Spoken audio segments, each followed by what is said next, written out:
This is my 2003 Ford Taurus station wagon. Yeah, that's right. Big round ass, yeah. Now, I bought this as a temporary beater vehicle, and I'll tell you why in just a moment. But I just wanted to say real quick that yes, you still can buy running and driving cars for $1,000. All it takes is a little bit of patience and a little bit of knowledge, but as you can see, got one right here. So today I'm going to be reviewing this car and showing you guys around the pile of crap that is sitting right in front of me, and I think you guys are going to enjoy it. So let's get started. As you can see, it doesn't look too bad from far away, but once you get up close, it's pretty beat. It really is. But with that being said, I mean, it's $1,000 car, so you know what can you really expect? I ended up buying this car because unfortunately the Mazda suffered a total loss accident a couple weeks ago, where I was sitting at a red light and I was hit from the behind.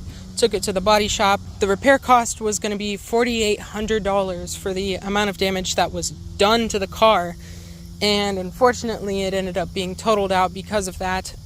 So for the meantime, while I'm looking for another car and getting my stuff together, I needed a car to get around. And well, I found this on Facebook Marketplace, of course, and I just had to pick it up. I mean, look at it. It has decent paint. It's a station wagon, you know, and it's a Ford Taurus. I mean, you can't really go wrong with these things, to be honest. My specific Taurus comes equipped with multiple dents on the driver's side. We've got one on the fender, got one on the door, and we've got some on the rear quarter panel. You know, typical Taurus stuff. It was also equipped with the optional detachable taillight, as you can see. It helps with drag, you know what I'm saying? I think the miles per gallon was too good from factory, so what Ford did is they made these stupid taillights that have grommets on the other end of them, and you know, those grommets pop off and it lets the taillight move freely like that. So great. Clothes hanger antenna from the previous owner. We've got kind of a jerry-rigged trailer hitch right there with some questionable wiring. My specific model has broken AC. It's awesome. Trust me, it's great. I think I'm running a little low on blinker fluid in this headlight. You can see it start to condensate. I might be burning blinker fluid. You know, it's an old car. You can't really expect much from that. But all in all, like, this specific car is actually in really decent shape for having 220,000 miles on it. Granted, I'm going to show you under the hood and it'll probably change your mind, but besides that, I mean, it's not too bad. Now, this model Taurus has been around since the 90s, so honestly, it's a bit dated. It really is. But with that being said, the 3.0 V6 engine and the 4-speed transmission in these things are actually pretty stout. They last a good while before they start, you know, dying off on you, and this specific car has about 220,000 miles and it still runs and drives, albeit with some issues. So I mean, that just goes to show, you know. Under the hood is a beautiful 3-liter V6 overhead valve motor. Now, you had the option between this base model motor and a dual overhead cam 3.0 V6. The dual overhead cam was less reliable than this one, so I'm pretty glad that I got this specific one. Although, I mean, for $1,000 I don't really care what I get, you know. But this stout little V6 makes less than the Mazda from factory. It makes 150 horsepower, and it's sent through a 4-speed automatic transmission, which slips going from first to second. It's pretty average, honestly. We've got some questionable wiring, some of it done by myself. I'll tell you all about that in a little bit. But besides that, I mean, there's not much to this engine bay. We've got a power steering leak, power steering motor whines. We've got various oil leaks, you know, typical 200,000 mile car stuff. But, I mean, you know, runs and drives, so can't beat it. You may be wondering what those wires went to. Well, this specific car, the cooling fans don't like to turn on their own. So I found it funnier to make a harness with a manual switch to be able to turn on the fans on and off. As you can see, I drilled in the wrong spot. there's some stuff behind there, so the switch wouldn't fit, so I had to relocate it. But when you turn on that switch, you can come outside and you can hear the fans going in there. So, you know, I honestly don't know why they don't turn on. Might have to do with the stuck open thermostat. That's an issue in this car. Speaking of the interior, let's go over that. Now, my specific model doesn't have a center console, so if I move this crap out of the way, I can open up this little thing right here, and it is disgusting, but that's where your cup holders and your little trays are and whatnot. Literally disgusting. I haven't cleaned it since I bought the car, and I don't plan on doing it either. But once you fold that back up, you do have the option to have a small person sit in the middle right there. And I'm not sure. Yeah, I mean, there's a seatbelt right there. I don't know where the little buckle is. Oh, it's down there. It's down there somewhere. But, you know, when I first got this car, I took it like through the car wash and, you know, did like the cheapest vacuum on it. But besides that, I haven't really touched the interior in terms of that. But anyways, I've got this very, very, very boring one-piece steering wheel right there. This is a column shift car, by the way, as you can see. So, you know, that's kind of neat, I guess. The radio does work, and of course there's a CD stuck inside of it. Now, I don't care for the radio, so what I ended up doing is grabbing one of these. This is an FM transmitter. You basically plug it in to the cigarette port. Once it turns on, you tune in to this station right there, and it'll send a signal to the radio, which will play out music coming from the Bluetooth device that it's connected to. Very cheap, very cool. This was like $15-20. You know, simple stuff like that. As you can see, I've got an air freshener thing hooked up to it just through the USB. You know, this car, it's been smoked in. I opened this up for the first time the other day, and it was just chock full of cigarette butts. Very funny. But I, of course, emptied that. I put like 3 air fresheners and then this thing in here. So it smells a lot better than when I first got it. As you can see, I equipped mine with a loose fire hydrant because, you know what? You never really know what could happen. I commute with this car to and from work, and my drive is 40 minutes long each way on a bad day. So I didn't want to have anything stupid happen, and if something stupid did happen, I wanted to be ready for it. I've got an extra jack right here from a 350Z, and besides that, I mean, there's not much else to the interior. When you open up this door and close it, this little piece falls off. Sometimes it flies at you. It's kind of funny. Moving along from the front of the car, you come back here, and we've got some pretty roomy back seats. So there's that. You know, it's some super boring, super flat seats. If I take a turn, you're gonna go flying. But here's the fun part. Here is the fun part about the interior on this car. Damn it. Okay, let me try that again. So here's the fun part about the interior on the Ford Taurus wagon. When you open it up, I've got the 3rd row seat option, quote unquote. This is a legal rear-facing seat that faces the window, of course, and it was advertised for children. This was actually super common practice on old wagons and whatnot. Some wagons even had seats facing this way and one on the other side facing the other way. Very weird, very, very unsafe, and it's just kind of hilarious that even in 2003, this was a thing, and it was still marketed towards kids. I mean, you can see right there, it says, use this seat only for 1 or 2 children. Ain't that just awesome? The last thing I want my kids to see before we get rear-ended is the front end of a barreling Lexus RX 270 coming straight for us to kill them both. You know, I wouldn't do it. I would rather just put them in the back. But at the same time, what I will say is this makes a wonderful roller car. If you think about it, you've got one person in the back with a camera. You close this hatch, you have them buckle in. It's completely legal. And then you hit this button right here, and this window pops up. Now, the struts on this are absolutely destroyed, but, you know, fix the struts, then you got a open window that you can record other cars with. So, you know, it's kind of cool in that regard. But besides that, I mean, there's not really much else to this car. The previous owner self-tapped this freaking roof rack to it, which honestly, the roof rack's kind of cool. And it's actually very sturdy. I mean, you know, speaking of which, hold on, watch this.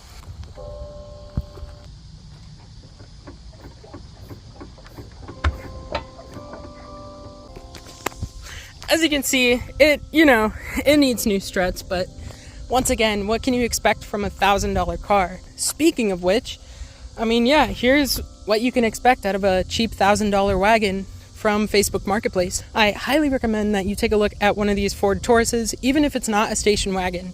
These cars can be found easily on Facebook Marketplace for $1,500.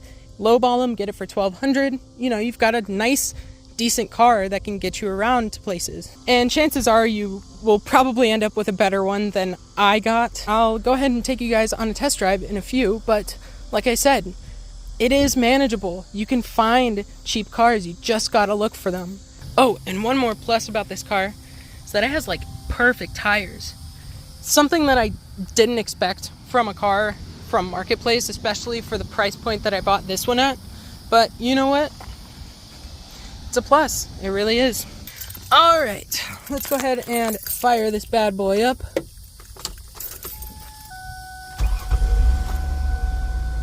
As you can see, it runs. You can take a look through there. I've got an ABS light and a brake light. Probably a speed sensor, might be the module, not sure. I don't really care. But as you can see, no check engine light somehow. So, you know, that's a plus. The gauges do work. The speedometer works, the tachometer works, the odometer works, and like I said, I've got 220,000 miles on this car. You might be asking, what the hell is that? Well, that is a light. At some point in this car's life, the gauges stopped working. The lights for the gauges stopped working. And what this guy did is he wired in a little light. So when you turn on the lights for the car, it'll turn on that little light as well. I don't really know how he did it.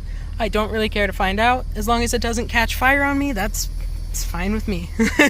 Even at 220,000 miles, like I said, this engine runs so smooth. There's no ticking, there's no knocking, there's no nothing going on. The loudest part about this car is the failing power steering pump,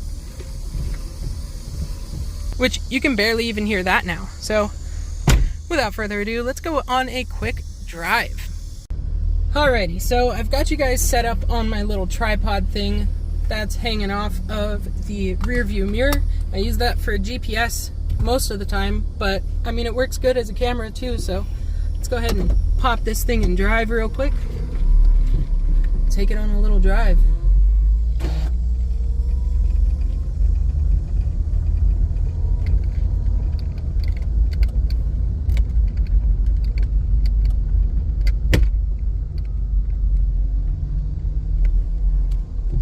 So, as far as handling goes, this thing handles about the same as a freaking truck. It really does. It's a full-size sedan that's been converted to a wagon, basically, and it has bad struts, so it's, you know, it's not the best handling car in the world, not at all. But with that being said, I mean, it does what you need it to do, and nothing else. So, you know, it works. It 100% works. Now, there is some goofy issues with this car, such as, for some reason, sometimes when you turn it off with the windows down, they don't like to go back up when you turn it back on. So you have to take the key out, put it back in, and then the windows will go up on their own. It's very goofy. It's just, you know, old car type stuff. Honestly, I'm not going to worry about it too much because I kind of need it right now.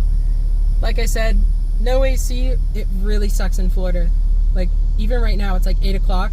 And it's still 85 degrees outside. It's ridiculous, so I definitely need it. This car slips going from first to second sometimes. It's not all the time, and it's mainly when I like floor it from a dead stop is when it'll do that. I'm not really sure why it does that. It just does. Probably just because of the old age of the transmission, stuff like that. You know, it's just, that's just kind of how it goes. But if you drive it normally, and even if you 75% throttle this car, it doesn't do it. I take this thing 40 minutes to work, to and from. It does pretty well. It handles very nice. Even though it's on, you know, bad struts, it really takes bumps very well. I haven't had an issue with it, honestly. You know, the steering leaves a lot to be desired. The handling, of course, is not up to my style, but for a daily driver, you know, you can't expect like tight steering and all this kind of stuff like the Mazda used to have. The Mazda was a lowered car on aftermarket suspension, and it had a bunch of different things that I've done to it to make it handle a lot better than, you know, your average Mazda 3 or even a car like this, of course. So it's a lot different of a car. So, you know, going from something like the 3 to a Ford Taurus like this, it's definitely a little goofy. It drives very wonky. But, you know, I can't really expect much else. All I can say is my cooling fan solution works. The car runs and drives. It does very well at its job. It doesn't actually slip when it's in gear. It only slips changing gears. So, you know, it's been a good daily driver for $1,000. I have no complaints with it besides not having AC. That really sucks. It really, really does. But, you know, there's no suspension noises. There's no nothing. The loudest noise, like I said, is the power steering pump. And, you know, that could be remedied by buying a $50 remanufactured pump and just slapping it on this thing. But honestly, I'm not even going to do that. I don't care enough. This car is going away soon. I'm selling it to a friend of mine who's going to do a lot of fun stuff to it. He's going to fix it up a bit. We're gonna do some dumb shit. We're going to take the springs and cut them because, you know, it's a cheap car. Why not? It already needs new suspension, so screw it. And yeah, we're really gonna have some fun with this car, but me personally, I'm not gonna be the one to put the work into it. I'm just not. It's not for me. So I guess the question that I have to answer is, should you buy a $1,000 car? Well, it depends on your situation. Maybe you're running low on money and you need something to get around, or your car just got wrecked and you're waiting on insurance to figure out what the heck they're doing, and you need something to get around. Or maybe you have a modded car that you don't like taking around, or even a stock car that you don't like taking to work and back every single day, and you just want something cheap to get around from A to B and you don't really care. Then, you know, definitely go ahead and do this. As long as you're willing to overcome some problems and deal with the lack of creature comforts, or possibly deal with the lack of creature comforts, definitely go ahead and do it. You know, this isn't for everyone. It's really not. But in some cases, it's definitely a must. And I do 100% recommend it. Just like I said, do your research. Find a car that's at least okay, right? And get it for a good deal. I mean, a car like this you can take anywhere, really. You can take it to the junkyard and load an engine and a transmission in the back and still have room for a bunch of body parts. You can take it to the dump with a bunch of stuff that you have left over. You know, like, you could do a lot of things with this. If you want to go off-roading with this car, right? Does it really matter? It really doesn't matter. This car right here is like $60 a month for insurance. You could probably do even better than that as well. A car like this is nice because you don't have to care about it. You don't have to care about what happens to it.